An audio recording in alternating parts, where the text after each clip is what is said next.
Ça Christ fait pour moi, hein?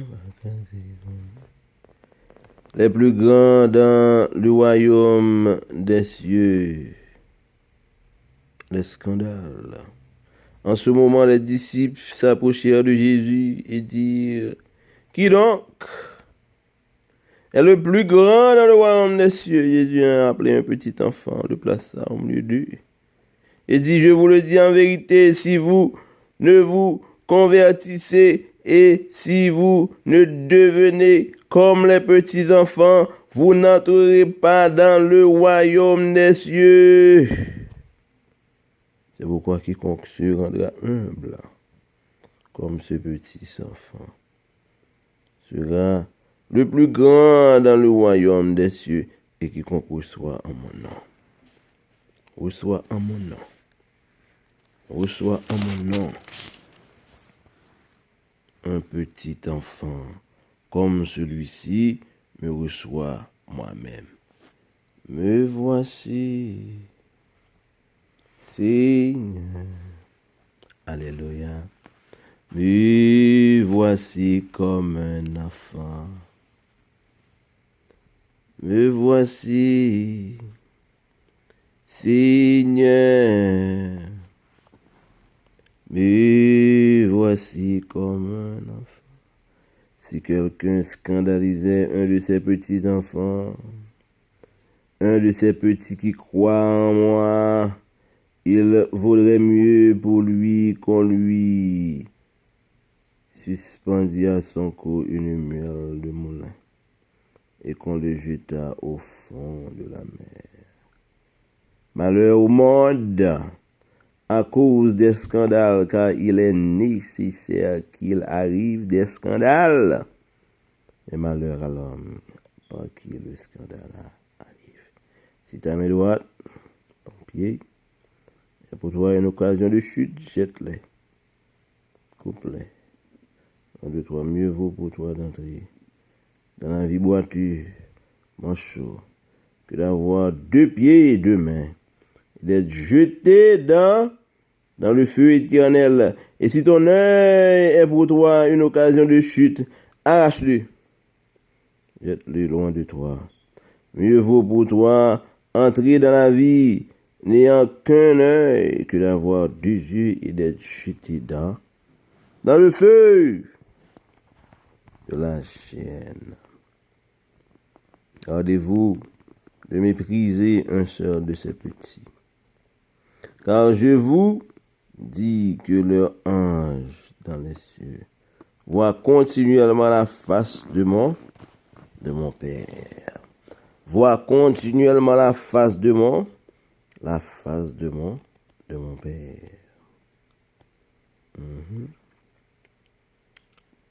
Qui est dans les cieux.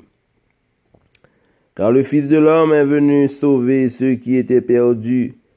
Que vous ensemble, si un homme a 100 brebis et que l'une d'elles s'égare, ne laisse-t-il pas les 99 autres sur les montagnes pour aller chercher celle qui s'est égarée?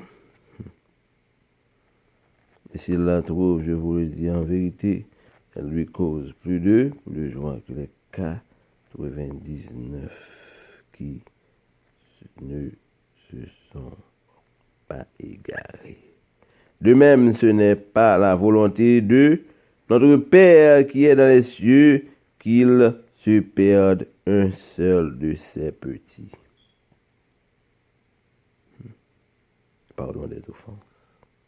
Si ton frère a péché, va et reprends-le entre toi et lui seul. S'il t'écoute, tu as gagné ton frère. Mais s'il ne t'écoute pas, prends avec toi une ou deux personnes, afin que toute l'affaire se règle.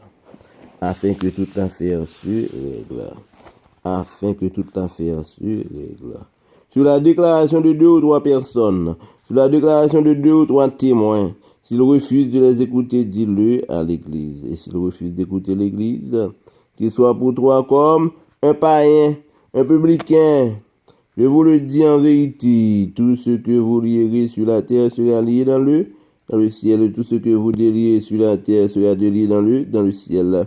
Je vous dis encore que si deux d'entre vous s'accordent sur la terre pour demander une chose quelconque, elle leur sera accordée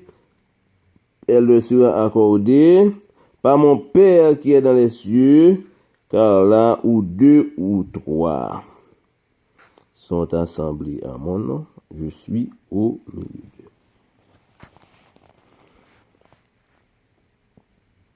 Alors Pierre s'approcha de lui et dit, Seigneur, combien de fois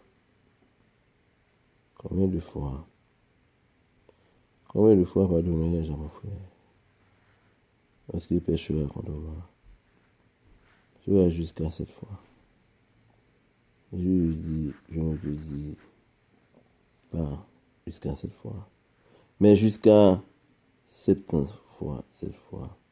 C'est pourquoi le royaume des cieux est semblable à un roi qui voulut faire rendre compte à ses serviteurs. Quand il se mit à compter, on lui a amené un qui devait 10 000 talents. Comme il n'avait pas de quoi payer, son maître ordonna qu'il fût vendu, lui, sa femme, ses enfants, et tout ce qu'il avait, et que la dette fut acquittée. Le serviteur, se jetant à terre, se prosterna devant lui, et dit, Seigneur, aie pitié, et patience envers moi. Je te paierai tout. Ému de compassion, le maître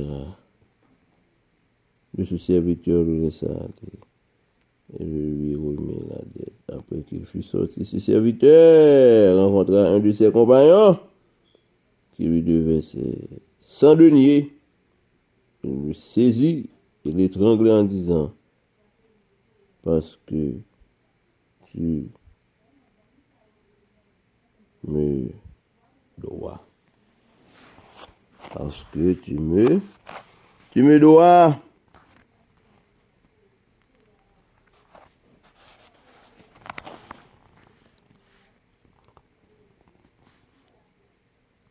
Ses compagnons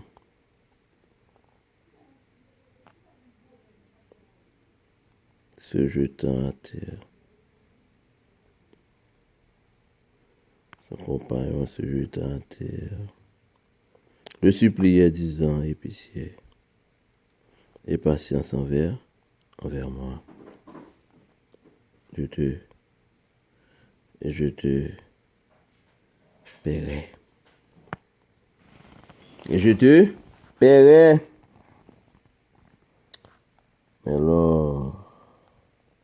Mais l'autre ne voulut pas. Et il alla le jeter en prison. Il alla le jeter en prison. Il alla le jeter en prison.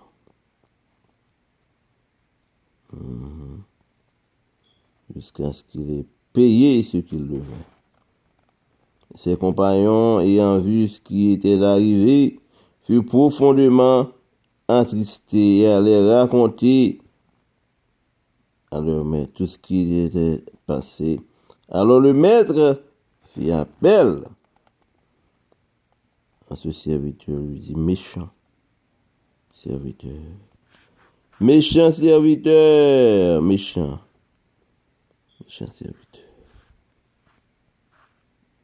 serviteur.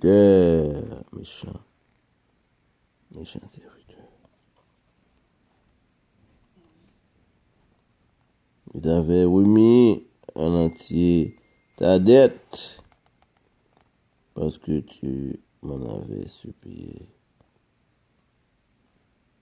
Ne devais-tu pas aussi pitié de ton compagnon comme j'ai eu pitié de toi?